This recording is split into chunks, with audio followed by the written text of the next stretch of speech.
Hello viewers and welcome to another episode of Excel Learning to Excel in Excel.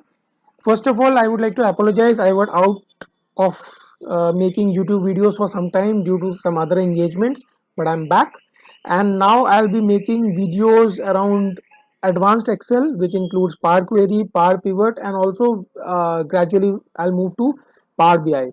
Hope you enjoy the show. In case you have already not subscribed, do consider subscribing and hit the bell icon to be the first one to receive a notification as soon as a new video is released. Okay, so today's topic is how do we select the highest rate applicable using Power Query. Now let me explain to you with the help of an example and then we'll cover the entire journey to understand what the problem statement is, where we want to reach, and how do we accomplish the same using Power Query. So let us have a look at the data first. This is the kind of data. So imagine there is a logistics company which deals in providing trucks. Now it has got multiple shipment numbers. You can treat shipment number as each unique trip, and in each unique trip there are multiple touch points that the vehicle touches. For example, for shipment number ABC 0001, this is one shipment number which is spreading across 5 different rows, and it has actually touched upon 2 different touch points. One is point A and one is point E. Now the peculiarity of this industry is, and mind you, while I'm taking the example of a logistics of the logistics industry, the same will be applicable in other scenarios as well. I'll talk about that in some time. Now for example, here if the vehicle moves to touch point C, the rate is 19,627, which you can see here. But the moment it moves to touch point E, the rate falls to 18,440. But conceptually, because in this shipment, the vehicle has touched both the touch points, which is point C as well as point E, hence the rate applicable to the client will be the highest out of the two.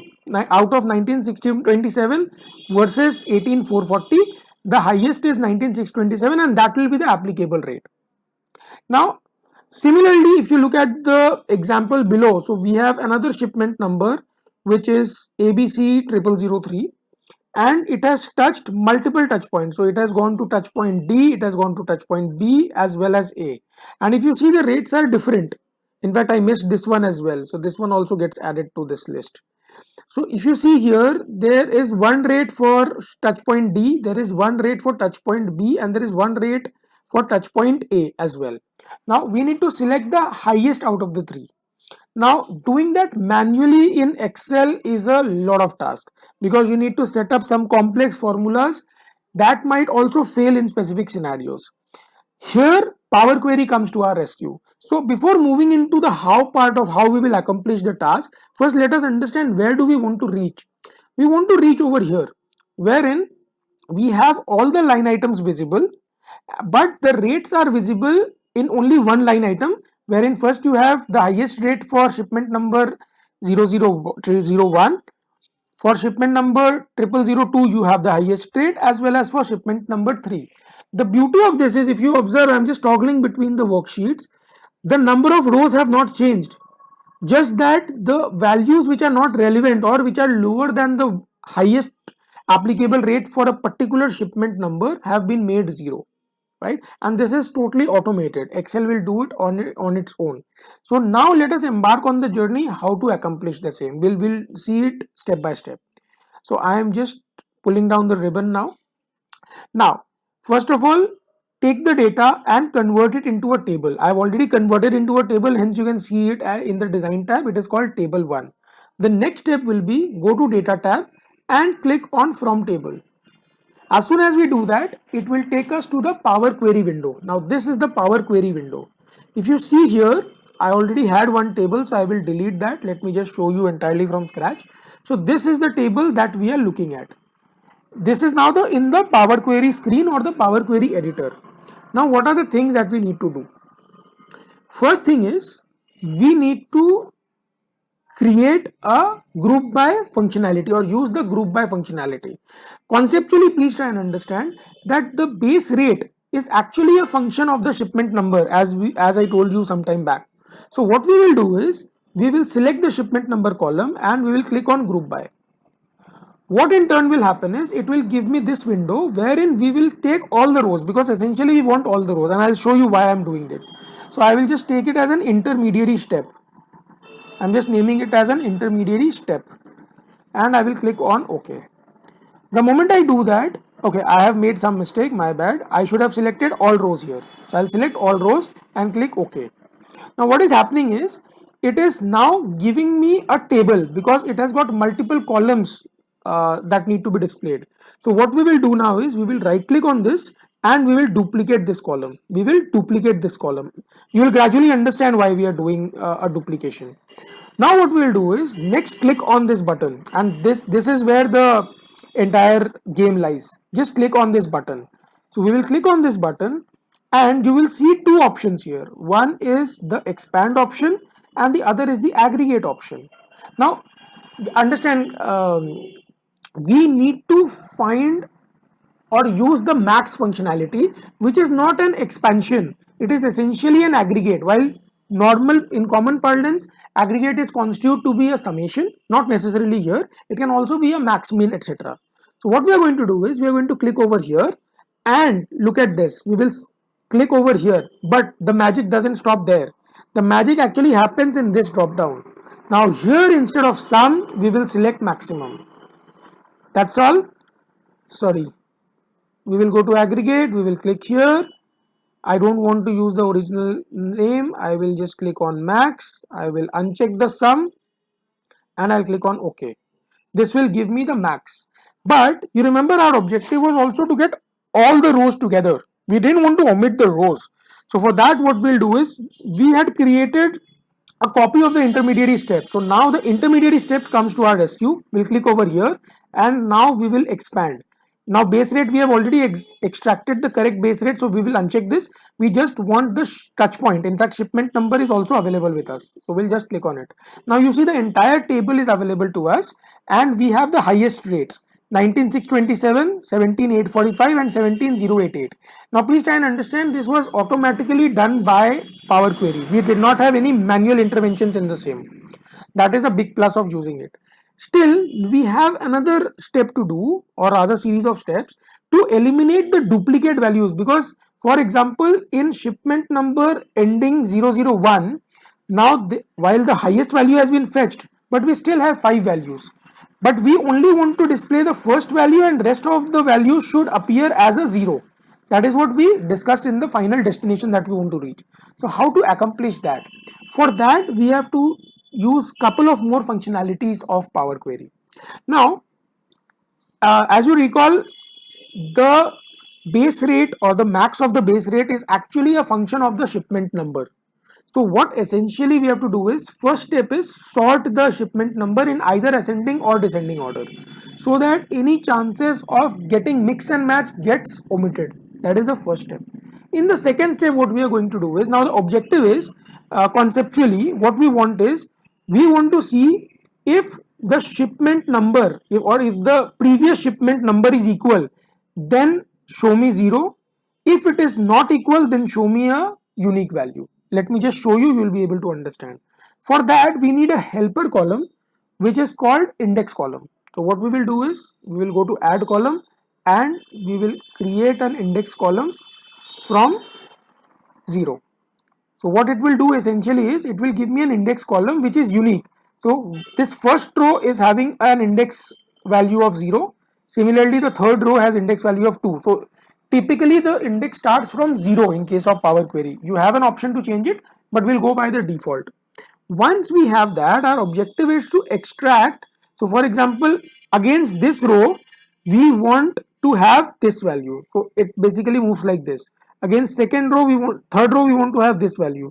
Fourth row we want to have this value. So basically you want to move every cell down by 1 unit or 1 row. That is our objective.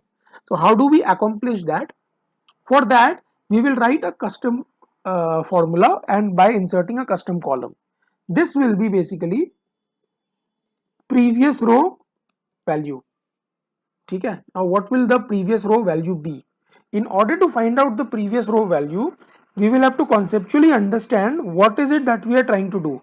As we just talked about, essentially we want to place the previous row value in this in the next row, and for that we will be using a formula. That formula will give us a visibility on the previous row values. So what we are going to do is we are going to use try. Against try we are going to write hash. Within inverted commas we are going to write added index. Added index is nothing but the step, this step that we just wrote. It is basically the name of the step that we are going to write here. Then we are going to give a space, then we are going to use curly braces. Inside curly braces we are going to write index minus 1. So basically whatever we want we will write minus 1 because it's the preceding step that we are looking at. We will close the bracket, and the objective of writing try is to say that if it gives me an error, which it will in the case of first row because the value is 0, we want to show null. So we will say otherwise null. Hopefully this formula should work. Let me just try it. Hopefully it is working. So what we are going to do is we are just going to take the index, or rather we will just not take the index, my bad, we will take the shipment number. And if you see here you'll be able to understand from this row, while the first rows might not be that pertinent to understand, but you will basically understand from this row. Look at this row. In this basically the corresponding value has come from the previous row. So let me turn on blue color. This has essentially flown into here. Similarly, if you see in this row, 2 has flown over here. So hence this row is having a preceding value of this row. That's how we accomplish this. Now the next step to do is we'll have to change the type to a text because essentially it's a text type. Our next step would be to basically have a conditional statement to say wherever this value is equal, do not show a value, but wherever this value is not equal to this value, show the base fare, because that will show the maximum applicable to that particular shipment number, and the rest of the values as above will be blank. So let us see how to do that. We will simply go into conditional column. In conditional column we will write final fare and we will put column names. So what is our condition? Our condition is initial shipment number.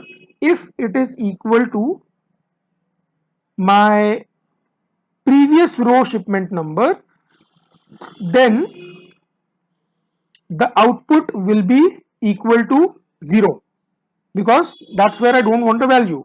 Otherwise it will be the value which is shown in the max freight column, and we'll click on OK. Ta-da! Our job is done. And the best part is two things, and we'll remove the unneeded columns now.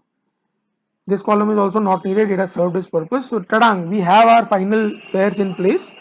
The reason why this helps is, as I said, because of two reasons. One is because the possibility of an error gets removed, because the moment you go for a manual updation or a manual correction, that's when there are chances that you might ending up picking up a rate which is not a highest rate.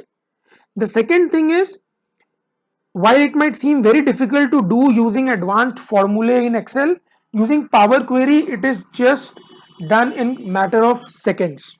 So that was a journey.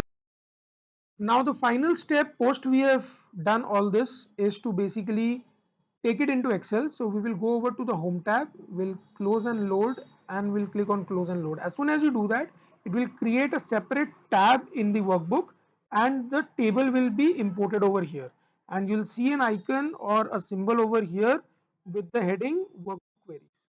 So that's how we accomplished our task of automating how to fetch the correct or highest value applicable. Now, where else would this find application? This would also find application in consultancy contracts, wherein you render multiple services to the client, and in some cases the contract is such that highest rate applicable to the different services will apply. That is how you can apply it in different fields as per your convenience and sphere of work. Keep safe and keep smiling. Thank you for watching.